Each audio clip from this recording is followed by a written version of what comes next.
questions about what they are capable of doing as currently constituted. And we'll have Woj and Wilbon and Stephen A. a little later in the hour talking about what changes we might see. But as currently constituted, with those two big guys and Russell Westbrook, what is this team capable of? I thought maybe a 6 seed was their ceiling going into the year. After watching them last night, it's just one game. Number one, I don't really love the rest of their roster, and they don't look like they've got a lot of passion. That almost looked like a homecoming game was scheduled for the Warriors. Like in high school football, you schedule a team you're definitely going to beat up.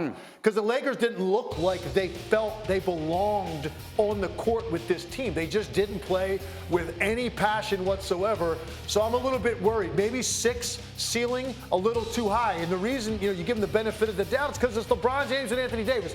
2 of the most versatile players in the league. They check every box collectively with what you need 2 stars to be. But their roster isn't good enough. Their shooting isn't good enough.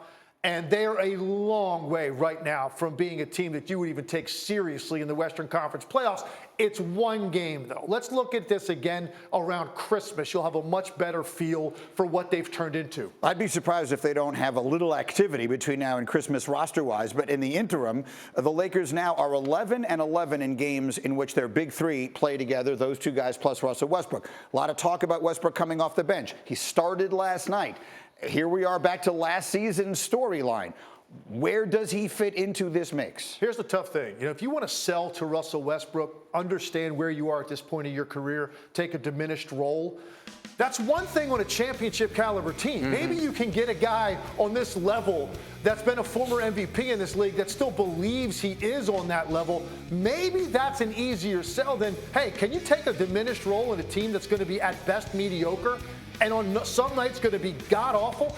Do you want to take a lesser role on that? And right now, that's going to be a very hard thing for Russell Westbrook to wrap his head around. I actually thought he played okay last night. There's just no defined time in the game where you watch him play and say, this right now is catered toward his skill set. He's just out there, picking up the crumbs, trying to put together a decent stat line. That's what I felt watching him play last night. That's what I felt last year. That's what I'm going to feel every night I watch him play. And again, if you know you got a chance to win it, I think then you maybe have a chance to convince him to come off the bench or take a lesser role. Super quick, Warriors look even better than we thought? Yeah, it's not fair. They have so much talent, so much depth, the young infusion of talent. Wiseman last night stood out to me. You've now got a 7-foot athlete that's a rim runner. They haven't had that before. In the middle, you add DiVincenzo, JaMychal Green. The rich get richer. I think they're going to win it again, Greeny. Yeah, you are seeing the past and the future of the Warriors at once. So what it adds up to in the present is the favorite to win another championship. As I mentioned, we'll have Stephen A. and Michael Wilbon and Woj coming up together here. They're 25 minutes away, so don't miss it as we